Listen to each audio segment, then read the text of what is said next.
Tanggal 14 besok akan ada perayaan Valentine. Salah satu negara yang membolehkan peringatan Valentine adalah Saudi Arabia. Dan beberapa negara yang lain. Kalau negara Eropa mesti dibolehkan. Karena mereka yang punya program perayaan hari Valentine. Hei umat muslim, jangan ikut-ikutan kepada satu tradisi yang kalian tidak tahu tentang tradisi tersebut. Apatah lagi tradisi itu bukan dari golongan umat muslim. Sedangkan tradisi dari umat muslim saja kita tak boleh mengikuti kalau kita tak mengetahui, apatah lagi kalau itu tradisi dari orang kafir yang condong mengantarkan kepada kemaksiatan dan keharaman. Besok lihat Bapak Ibu, tanggal 14. Pacar memberikan bingkisan kepada pacarnya. Itu belum muhrim Pak. Belum mahramnya Pak. Belum sah. Tapi mereka sudah saling berbagi bunga, cincin, coklat. Karena dari hasil survei Pak. Ketika hari Valentine itu Pak. Banyak sekali hotel-hotel itu penuh.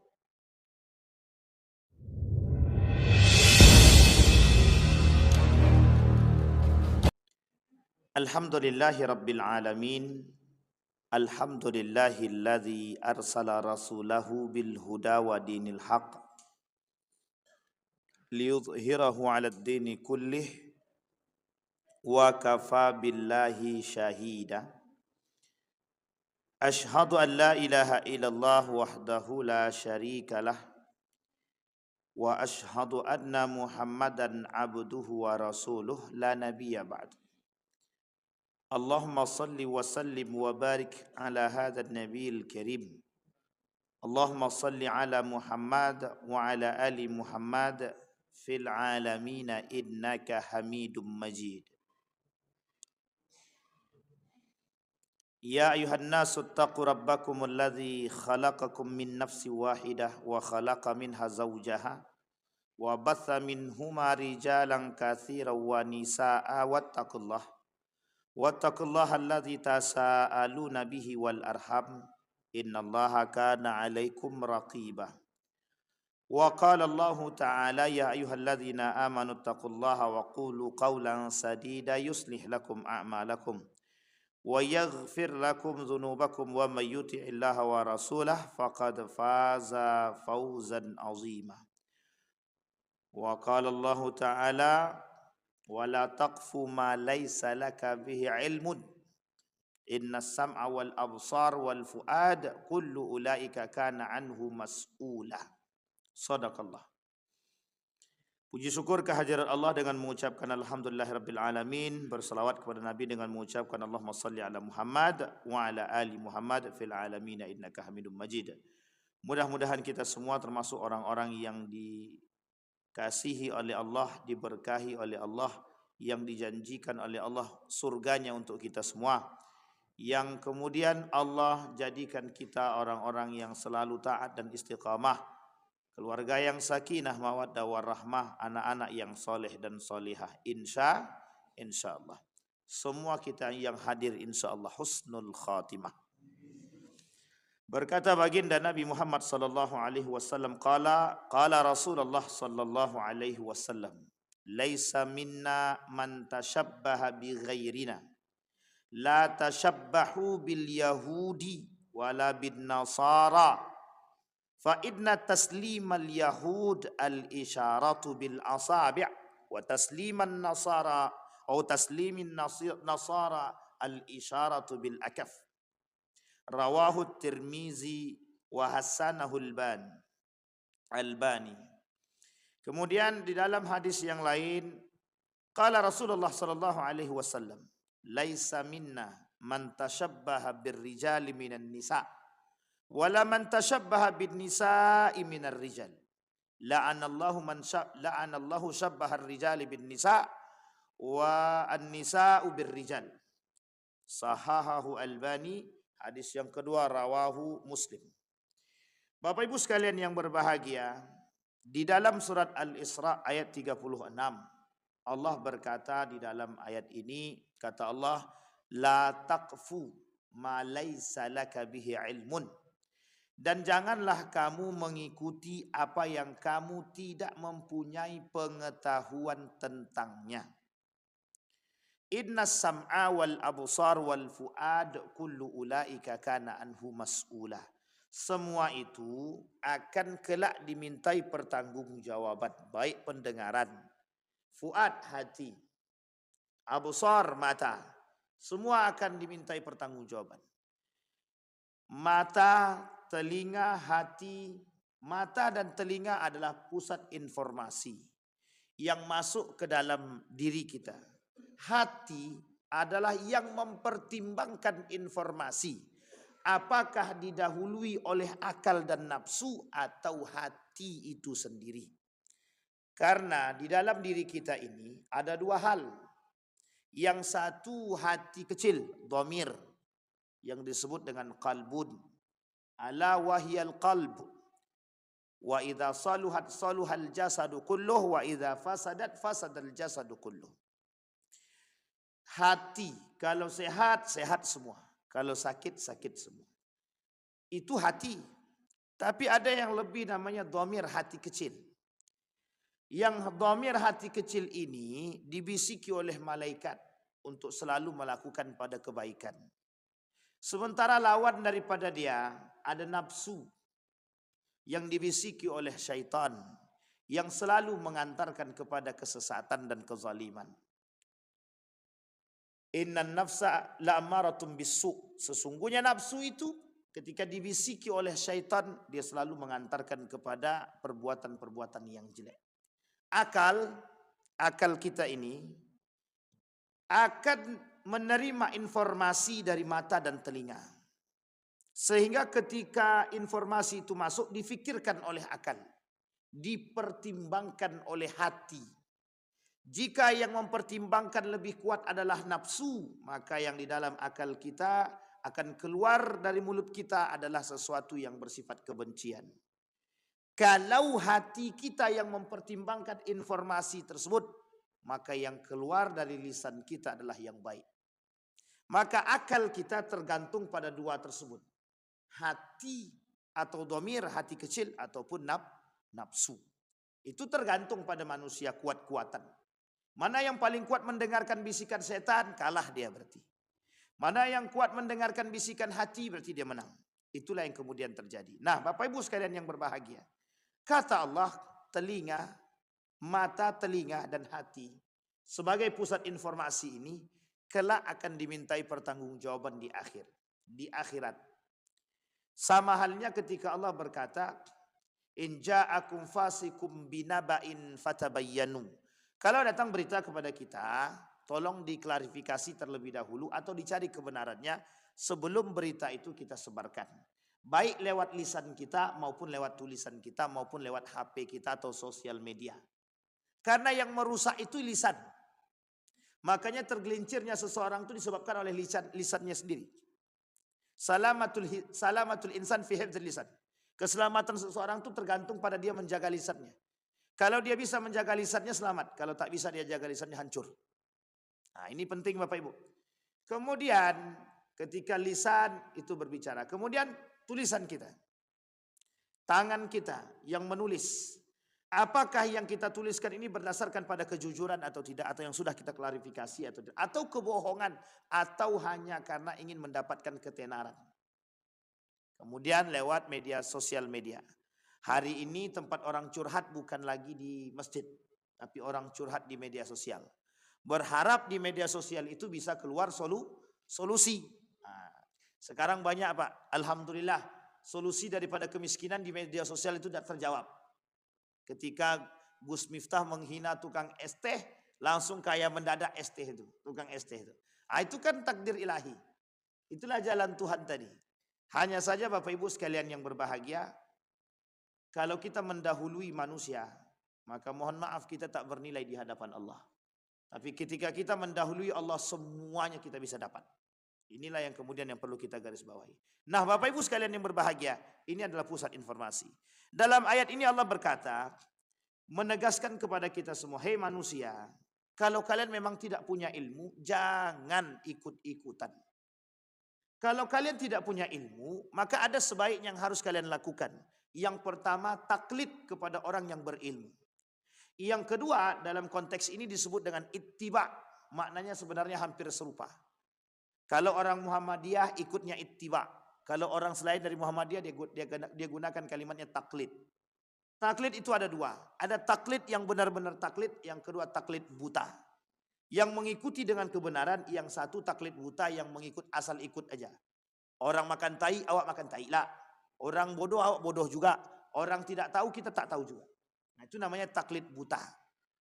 Tapi yang kedua, ittiba. Muhammadiyah gunakan kalimat ini. Kenapa? Karena mengikuti ittiba sunnati Rasulullah sallallahu alaihi wasallam. Mengikuti sunnah baginda Nabi Muhammad sallallahu alaihi wasallam melalui jalur mana? Para sahabat-sahabat Nabi. Maka Bapak Ibu sekalian yang berbahagia, penting bagi kita untuk mencari posisi. Jika kita tidak mengerti dan tak berilmu, jangan ikut-ikutan pada sesuatu yang kita tak ketahui. La taqfu ma laisa laka bihi ilmun. Jangan kalian duduk atau berhenti atau berposisi pada sesuatu yang kalian tidak ketahui. Kita ambil contoh. Tentang hari Valentine. Tanggal 14 besok akan ada perayaan Valentine. Bapak Ibu sekalian yang berbahagia, salah satu negara yang membolehkan peringatan Valentine adalah Saudi Arabia. Dan beberapa negara yang lain. Kalau negara Eropa mesti dibolehkan. Karena mereka yang punya program perayaan hari Valentine. Hari Valentine ini oleh mereka disebut sebagai hari kasih sayang. Sampai di sini bisa dipahami Bapak Ibu ya. Maka di situ mereka mengeluarkan berbagai macam, yang penting berbagai macam bentuk hadiah yang mereka berikan atau mereka saling memberi kepada orang yang mereka sayangi. Baik kekasih dia, pacar dia, istri dia, dan lain sebagainya. Yang oleh Islam ini perlu ditinjau lebih luas. Maka kita, orang yang tidak mengerti pada hukum Valentine ini, atau kita tak mengerti sejarahnya, atau kita tidak mengerti tentang dampak bermunculnya daripada hari Valentine ini, sebaiknya kita tidak usah mengikuti. Kenapa? Karena jika kita mengikuti sesuatu yang syubhat seperti ini, bisa jadi kita terjerumus dalam keharaman atau kita mengikuti perbuatan-perbuatan yang tidak disukai oleh Allah Subhanahu wa taala. Bahkan Nabi berkata, "Man tashabbaha biqaumin fahuwa minhu." Bahkan Nabi berkata dalam riwayat yang lain, "Laisa minni, laisa minna man tashabbaha bi ghairina." Kata Nabi, tidak dari golongan kami yang mereka mengikuti selain daripada perbuatan kami. Atau kalau ada manusia umat muslim mengikuti perbuatan orang lain, agama lain, maka mereka seperti itu kata Nabi. Man tashabbaha biqaumin fahuwa minhu. Dan dia bukan dari golonganku. Bapak Ibu sekalian yang berbahagia, apa inti daripada apa yang saya sampaikan malam hari ini? Pada malam hari ini Bapak Ibu, saya ingin menyampaikan kepada kita semua tentang perkara akhir zaman yang akan terjadi kelak di akhir zaman. Salah satu yang akan terjadi di akhir zaman adalah Bapak Ibu sekalian yang berbahagia, hilangnya nilai-nilai keislaman di tengah umat muslim itu sendiri. Itu yang pertama. Yang kedua, akan tersebar di tengah-tengah kita ini itu perzinahan yang merajalela.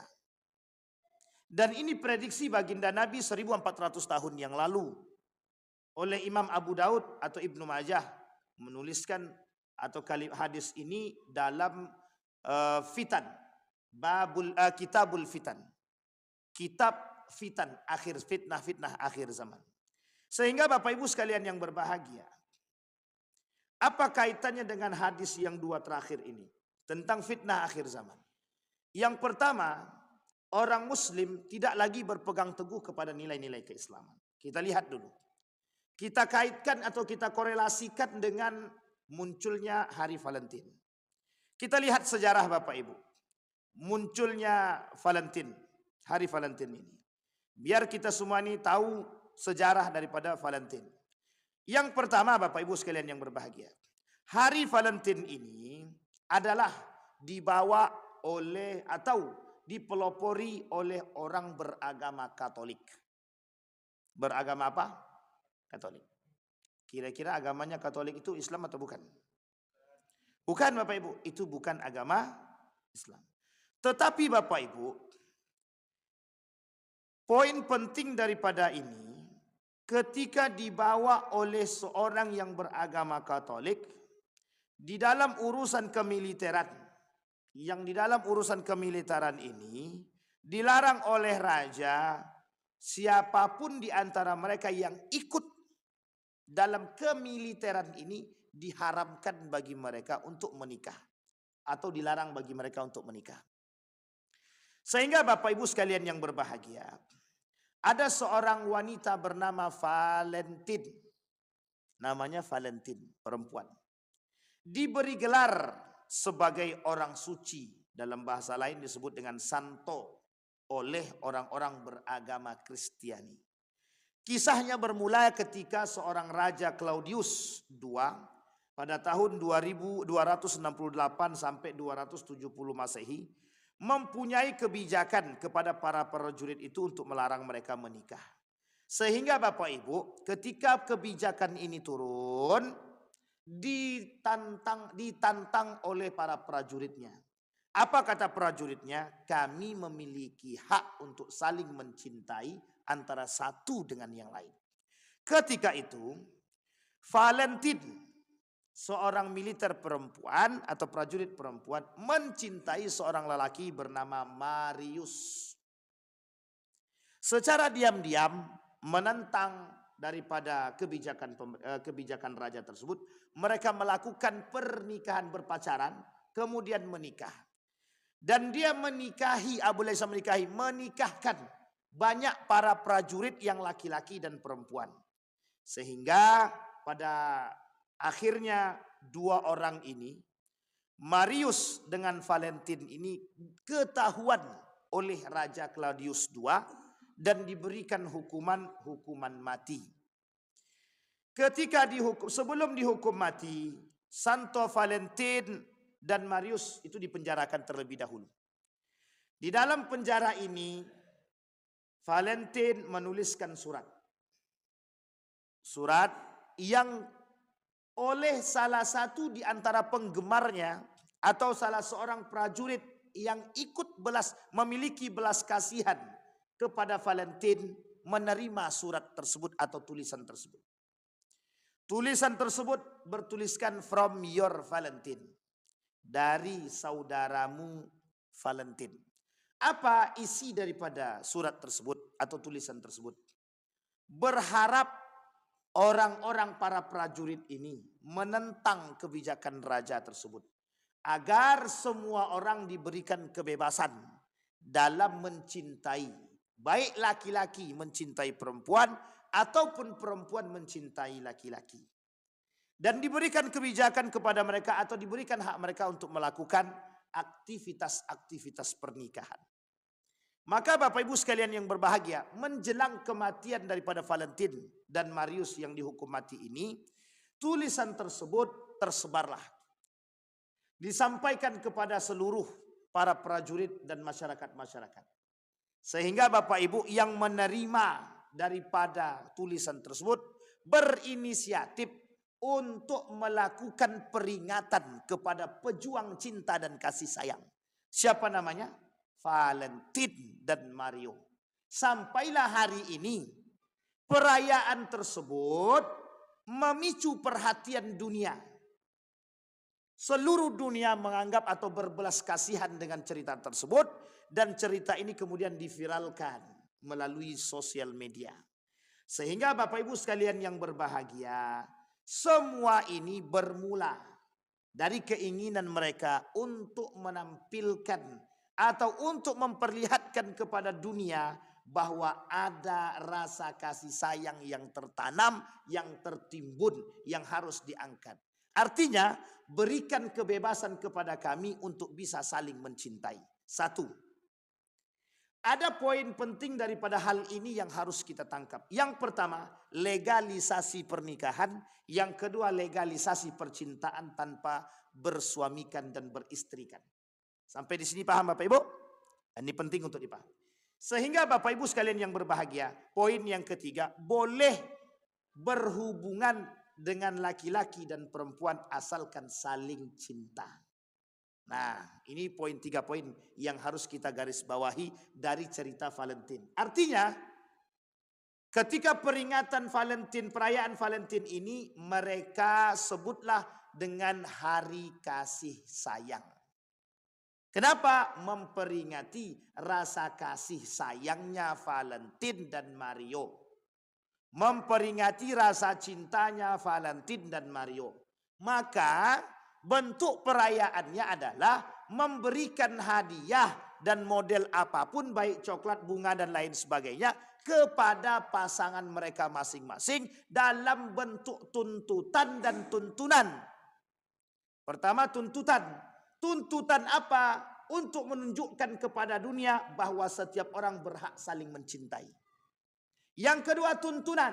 Memberikan tuntunan kepada para anak-anak muda dan generasi bahwa Anda punya hak untuk bisa mencintai siapapun yang Anda cintai. Sampai di sini bisa dipahami? Nah, ini poin pentingnya Bapak Ibu. Nah, Bapak Ibu sekalian yang berbahagia, 200 tahun kemudian, pada tahun 496 Masehi, Paus Galasius meresmikan tanggal 14 Februari 496 sebagai hari peringatan Valentine.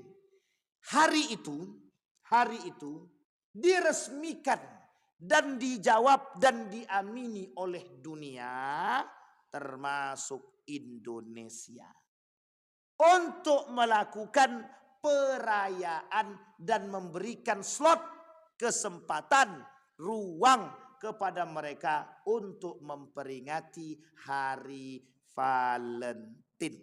Sampai di sini bisa dipahami Bapak Ibu? Baik. Pada tanggal 14 Februari, pada cerita yang lain adalah hari memperingati Dewi Juno.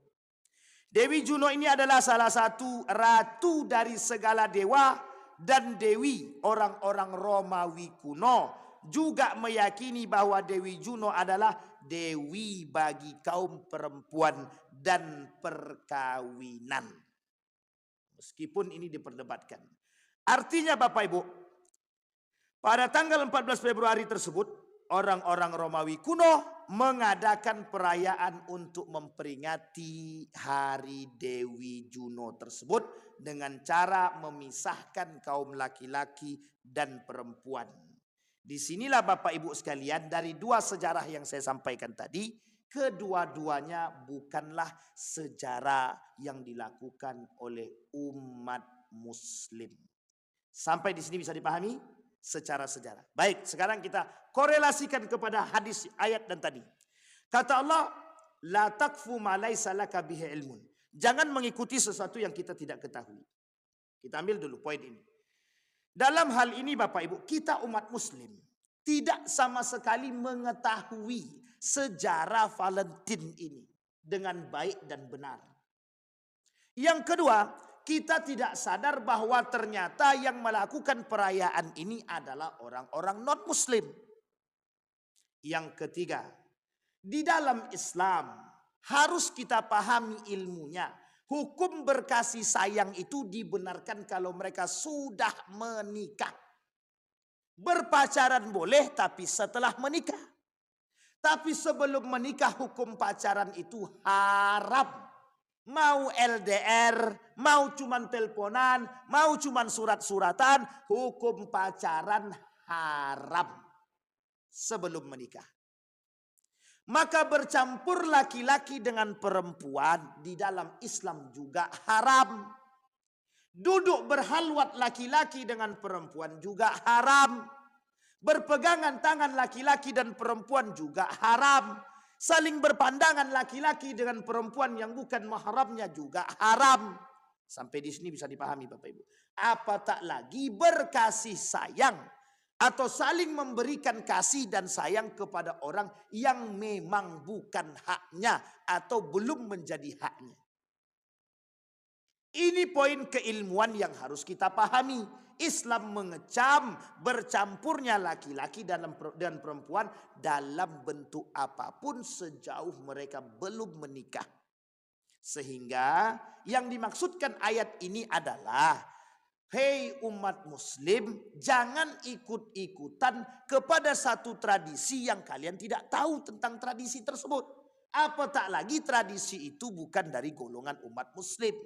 Sedangkan tradisi dari umat muslim saja kita tak boleh mengikuti kalau kita tak mengetahui, apatah lagi kalau itu tradisi dari orang kafir yang condong mengantarkan kepada kemaksiatan dan keharaman.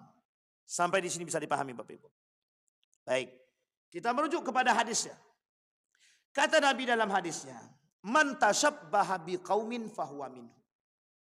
Hari Valentine Days atau hari Valentine ini, jika diperingati oleh umat muslim, secara tidak langsung umat muslim sedang mengikuti peradaban Yunani, atau sedang mengikuti peradaban barat, atau sedang mengikuti tradisi-tradisi orang kafir yang tidak sejalan dengan nilai-nilai keislaman. Sampai di sini bisa dipahami Bapak Ibu? Baik. Kemudian yang ketiga,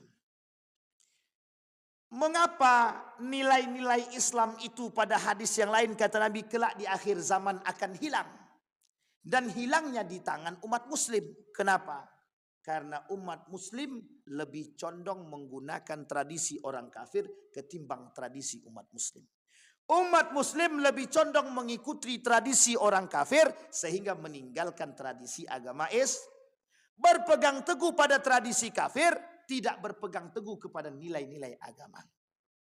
Berpuasa tidak, merayakan Valentine. Salat tidak tapi merayakan Valentine.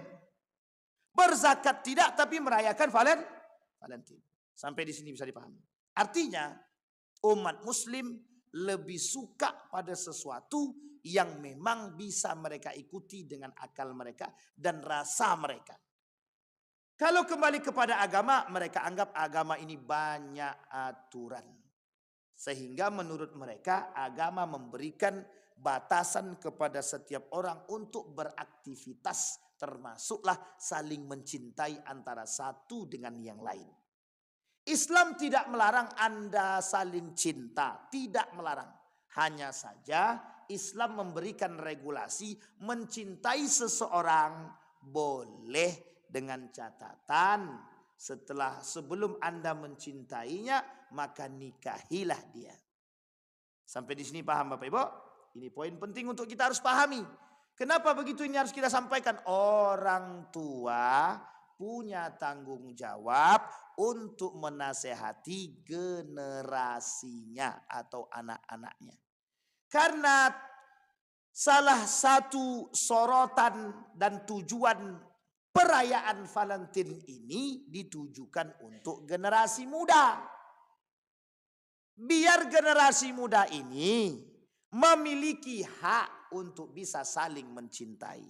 Sekarang kita lihat, betul apa tidak perkataan itu kita lihat. Hari ini rata-rata anak-anak itu punya pacar.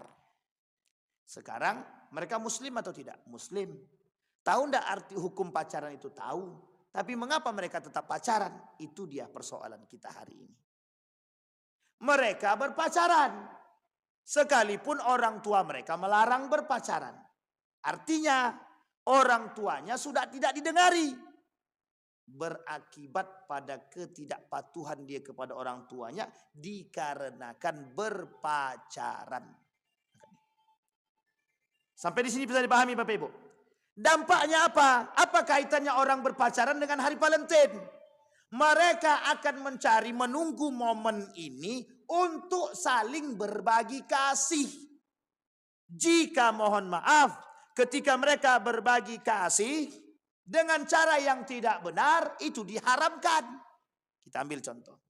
Besok lihat Bapak Ibu, tanggal 14. Pacar memberikan bingkisan kepada pacarnya. Itu belum muhrim Pak. Belum mahramnya Pak. Belum sah. Tapi mereka sudah saling berbagi bunga, cincin, coklat. Yang kita takutkan di momen tersebut terjadi perzinahan.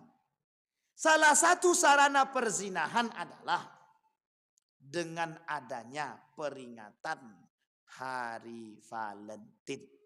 Apa zinahnya? Zinah mata, zinah mulut, zinah tangan, zinah kaki. Dan na'udzubillah sampai harus perzinahan yang betul-betul zinah. Itu yang kita takutkan. Karena dari hasil survei Pak, ketika hari Valentine itu Pak, banyak sekali hotel-hotel itu penuh. Hotel-hotel itu penuh. Penuh oleh siapa? Oleh laki-laki dan perempuan. Pertanyaannya, sudahkah mereka menikah? Wallahu a'lam bissawab. Tapi perlu kita teliti dan tinjau. Sudahkah mereka sah atau halal atau belum? Baik, sampai di sini bisa dipahami Bapak Ibu. Nah, kembali kepada poin kita Bapak Ibu sekalian yang berbahagia.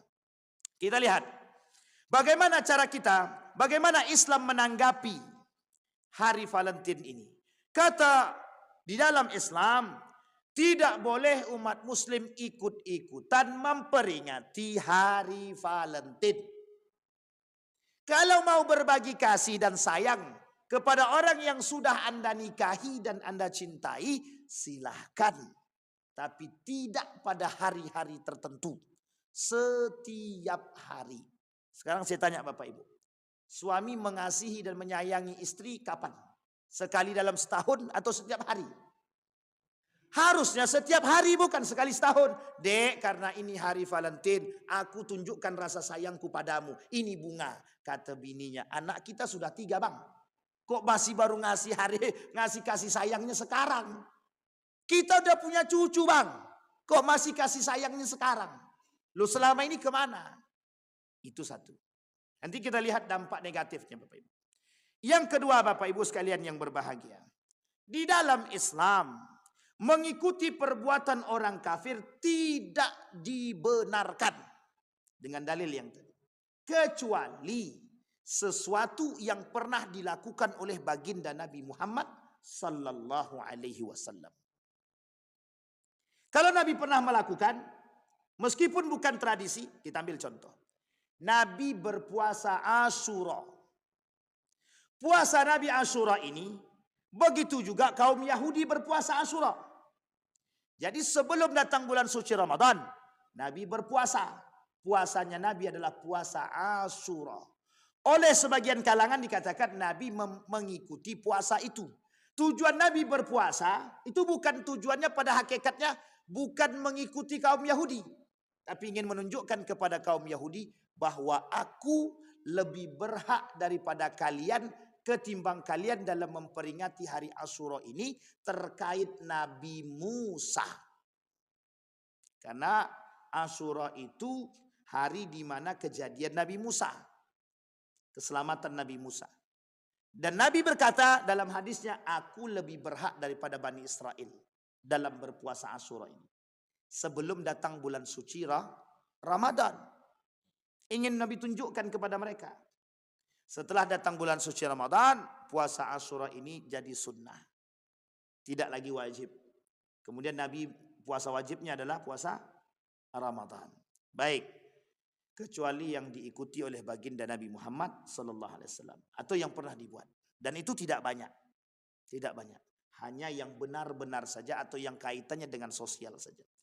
Yang ketiga Bapak Ibu sekalian yang berbahagia. Yang harus kita soroti. Apa dampak daripada mengikuti peringatan Valentine Days ini? Kita lihat dulu keburukan yang timbul dari hari Valentine ini. Yang pertama, kaburnya sumber perayaan itu sehingga tidak layak umat muslim untuk ikut merayakan. Artinya apa? Dulu sejarah Valentine ini ditutupi dari kalangan umat muslim. Yang penting siapa yang bawa itu yang kemudian menjadi sorotan. Bapak Ibu sekalian yang berbahagia, hari ini kita sampaikan. Salah satu cara kaum orientalis dan kaum liberal untuk menjauhkan kita daripada nilai Islam, menjaga nilai kasih sayang dalam Islam itu adalah dengan cara menikah. Oleh kaum-kaum liberal, mereka katakan tidak perlu menikah untuk bisa saling mencintai. Sampai di sini paham nih Bapak Ibu? Kata kaum liberal itu yang penting lo suka sama suka. Ya enggak masalah. Makanya pacaran itu biasa-biasa aja. Enggak ada masalah. Wong enggak berhubungan badan kok. Maka mereka menganggap zina itu hanya hubungan badan. Selain daripada itu tidak berhubungan badan. Jadi bebas dong kami mencintai seseorang, itu haknya manusia. Dan itu manusiawi, fitrahnya manusia. Fitrahnya laki-laki mencintai perempuan dan fitrahnya perempuan mencintai. Sehingga Bapak Ibu dengan dalih inilah mereka mengatakan, apa salahnya orang berpacaran? Toh mereka suka sama suka. Toh mereka juga enggak zina. Sampai di sini bisa dipahami. Baik. Itu dampak Pak. Karena kita enggak paham sejarah. Akhirnya kita mengikuti perbuatan perayaan tersebut tanpa ilmu. Sehingga oleh mereka yang kaum liberal, orientalis, sekuler itu, mereka bahagia sekali ketika umat Islam bisa mengikuti ini. Kenapa? Karena tradisi mereka menjadi pegangan oleh kaum umat muslimin. Yang kedua, keburukan daripada perayaan tersebut.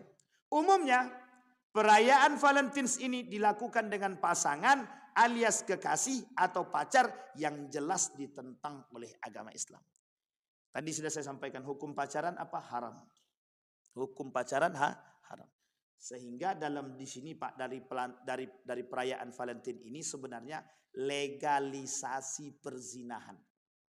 Legalisasi percintaan tanpa kehalalan.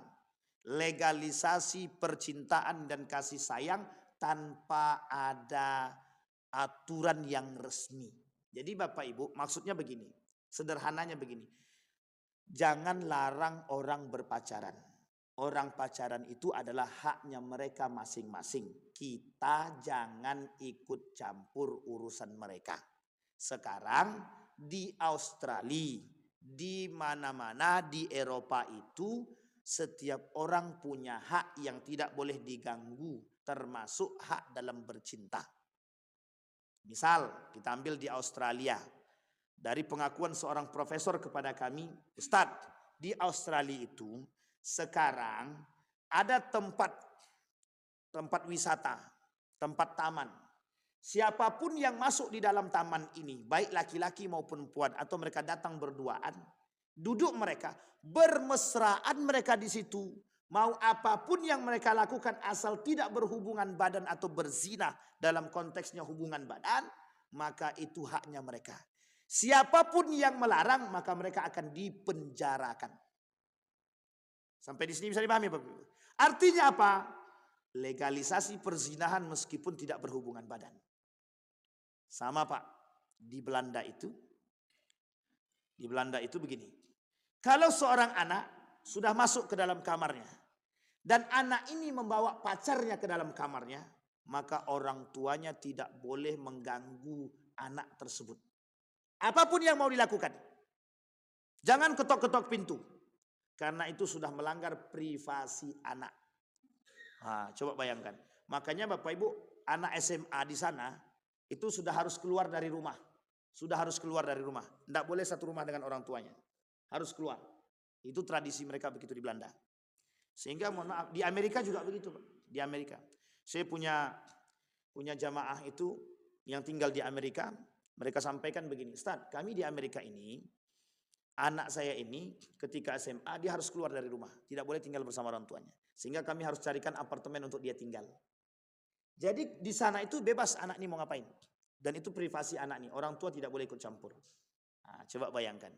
Jadi Bapak Ibu sekalian yang berbahagia. Kebebasan yang dilakukan dan diberikan atau dicekoki kepada kita yang ditanamkan kepada diri anak-anak muslim hari ini.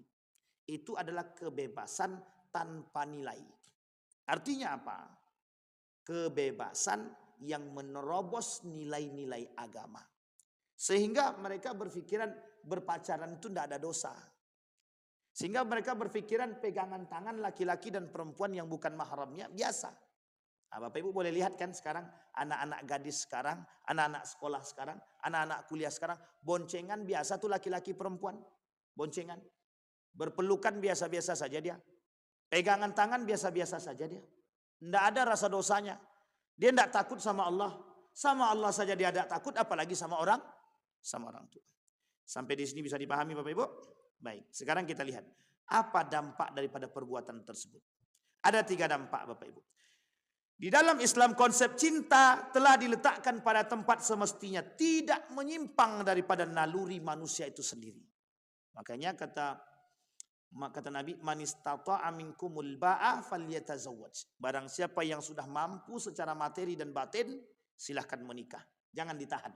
Karena kalau ditahan mesti akan mendatangkan mudarat yang besar. Apa arti mudarat yang besar itu? Zina. Baik, dampak pertama. Munculnya akhlak tasyabbuh, yaitu akhlak yang meniru orang kafir, orang lain tanpa memiliki ihwal atau ilmu dalam melakukannya pada hari tersebut. Yang tadi kita sampaikan. Kurangnya ilmu dan pengetahuan kita, dan kita mengikuti itu, sehingga kita bertasabuh dengan orang kafir, menyerupai perbuatan orang kafir. Kata Nabi, man tasyabbaha biqaumin fahuwa minhum. Yang mereka yang bertasabuh dengan orang kafir pada hal ini, maka mereka seperti orang itu. Seperti orang itu. Artinya apa? Perbuatan yang dia lakukan bernilai kufur. Tahu kufur Bapak Ibu? Tidak bernilai ibadah dia di hadapan Allah sama sekali. Dia tak kafir, dia tak keluar daripada Islam, tapi dia kufur. Orang kafir itu perbedaannya dengan orang yang kufur. Orang kafir, satu sisi dia bukan Islam, yang kedua semua amal ibadahnya cuma di dunia, tidak ada di akhirat. Allah tak mau terima. Orang muslim, bedanya kalau yang tadi kafir sekarang muslim. Hanya saja orang muslim melakukan perbuatan seperti orang kafir, nilai pahalanya kufur. Tahu kufur Bapak Ibu? Tak bernilai sama sekali di hadapan Allah pahala dia. Artinya dia melakukan perbuatan menyerupai orang kafir.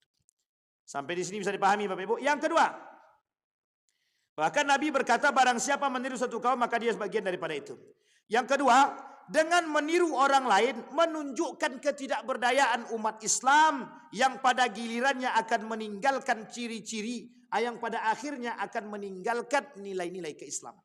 Kita ambil contoh yang paling sederhana. Bangga enggak orang muslim itu memakai jubah?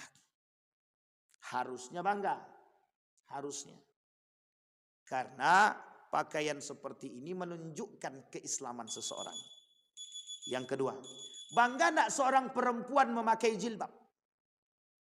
Harusnya bangga. Karena menunjukkan kehormatan wanita. Tapi ada di kalangan muslim yang tidak mau, muslimah yang tidak mau pakai jilbab. Dengan alasan kami belum cukup iman, kami belum baik akhlaknya, kami belum bagus tutur katanya. Sekarang mana yang lebih penting? Berjilbab tapi lisannya mencaci, atau tidak berjilbab tapi akhlaknya baik? Ibu-ibu, mana yang lebih baik? Berjilbab meskipun lisannya mencaci maki, atau tidak berjilbab tapi akhlaknya baik? Mana ibu yang paling baik? Hah? Yang pertama kata ibunya. Lebih meskipun dia tidak baik akhlaknya, tapi dia tetap berjilbab. Ini pilihan yang tepat. Pilihan tepat. Tapi yang paling tepat daripada itu harusnya berjilbab akhlaknya baik. Itu yang paling tepat. Tapi yang poin kedua tetap paling tepat itu Pak. Tepat juga. Kenapa? Jangan tinggalkan jilbab sekalipun lisan ini belum bisa baik. Sampai ada yang mengatakan kami belum sanggup berjilbab Pak Ustadz. Hati kami belum bersih. Sampai kiamat hatimu tak akan bersih. Sampai kiamat tidak akan bersih. Kenapa begitu? Memang hari-hari kita dengan itu. Kita butuh waktu. Bersih sebentar kotor lagi. Bersih sebentar kotor lagi. Jadi kapan bersihnya? Nunggu bersih banget ya nggak akan bersih-bersih Pak. Artinya apa? Kita dengan jilbab yang kita pakai tadi bisa menjadi standar atau tukang rem lah. Paling tidak ketika kita ingin berkata kasar. Oh, mau mengucapkan kalimat tercela, aku kan pakai jilbab. Akhirnya kan tertahan. Nah, ini yang paling penting. Tapi kalau kita katakan lebih baik aku tidak berjilbab tapi lisanku terjaga. Nah, ini penting untuk kita luruskan. Yang seperti ini salah. Tidak ada pentingnya. Tidak ada baiknya. Maka jilbab ini adalah lambang kehormatan seorang wanita. Sampai di sini bisa dipahami ya Bapak Ibu. Ke masjid dia Pak Ustadz tapi akhlaknya minta ampun lah rusaknya. Mending si anu tuh Pak Ustadz memang tak pernah dia sholat ke masjid. Tapi akhlaknya baik Pak Ustadz. Kita kan kalau disodorkan begini di masyarakat kan bingung kita. Akhirnya masyarakat bilang yang paling penting itu berakhlak. Masalah sholat itu belakangan. Yang penting akhlaknya dulu. Baik akhlaknya. Ini bersolat tapi akhlak tidak benar. Percuma aja, memalukan. Sebenarnya tak memalukan. Tidak memalukan. Sholat itu lebih penting daripada yang lain. Sekalipun mohon maaf. Makanya Bapak Ibu, kalau Bapak Ibu lihat sholat dia tapi mencuri juga dia. Sholat dia tetap, sholat dia tapi masih korupsi dia. Kita ingatkan tetap. Tapi jangan katakan sholatmu tak bermanfaat. Kenapa begitu? Karena besok tak sholat dia. Kalau tak sholat dia, kita juga yang repot. Sudah tak sholat, akhlaknya buruk lagi. Habis. Lengkap semua kerusakan ya kan. Nah, sampai ini yang harus kita pahami. Baik. Itu yang kedua. Yang ketiga Bapak Ibu, yang terakhir. Secara tidak langsung memberikan keuntungan kepada pihak kapitalisme, liberalisme atau orang-orang kafir. Dan menjadikan umat muslim sebagai konsumennya. Mereka yang membuat, mereka yang memproduksi barang-barang tersebut untuk kepentingan perayaan mereka, sementara pembelinya adalah umat muslim. Program Valentine ini, program kerusakan iman, program kerusakan akidah, program pengerusakan apalagi tauhid. Jadi, yang punya program orang kafir, yang berpegang teguh pada program ini orang munafik. Yang menyebarkan juga orang munafik. Yang tersiksa orang beriman. Orang kafir, orang munafik kerjasama. Untuk memuluskan perjalanan program Valentine ini. Orang beriman berperang dengan hati. Ikut tidak, ikut tidak, ikut tidak. Sehingga dia berperang. Tak ikut dianggap katrok. Ikut melanggar akidah. Itulah cobaan bagi kita orang beriman. Maka Bapak Ibu sekalian yang berbahagia, dari apa yang saya sampaikan malam hari ini tujuannya satu. Tolong sampaikan kepada anak-anak generasi kita. Tidak usah ikut-ikutan dengan Valentine ini. Satu. Yang kedua, mengikuti Valentine ini merusak akidah. Yang ketiga, merusak keimanan. Yang keempat, menjadikan kita kaum munafik. Yang terakhir, menjauhkan kita daripada nilai-nilai keislaman. Sehingga kelak umat muslim yang mengikuti tradisi-tradisi seperti ini anti dengan tradisi-tradisi keislaman. Lebih banyak yang ikut Valentine Days daripada yang ikut Maulid Nabi. Lebih banyak yang ikut lebih banyak orang memperingati hari Valentine seluruh dunia ketimbang memperingati hari Isra dan Mi'raj. Ketika Valentine semua keluar, hotel penuh. Ketika Isra Mi'raj, orang yang ditengok di masjid itu, orang dari masjid sebelah, besok orang dari masjid sini yang ikut ke masjid sebelah. Orangnya itu aja. Satu masjid, dua masjid, tiga masjid, Isra Mi'raj sepekan baru nih, orangnya rupanya lintas masjid, jamaah lintas masjid semua. Artinya adalah kita hari ini bersama-sama berjuang melawan tradisi-tradisi itu. Salah satu perang pemikiran itu produknya adalah perang dengan budaya. Jadi mereka akan masukkan budaya mereka untuk diikuti oleh umat muslim di negara Republik Indonesia ini. Apapun itu bentuk budaya mereka, itu mesti condong mengantarkan kita jauh daripada nilai-nilai keislaman. Saya kira itu saja, mudah-mudahan ada manfaat bagi kita semua.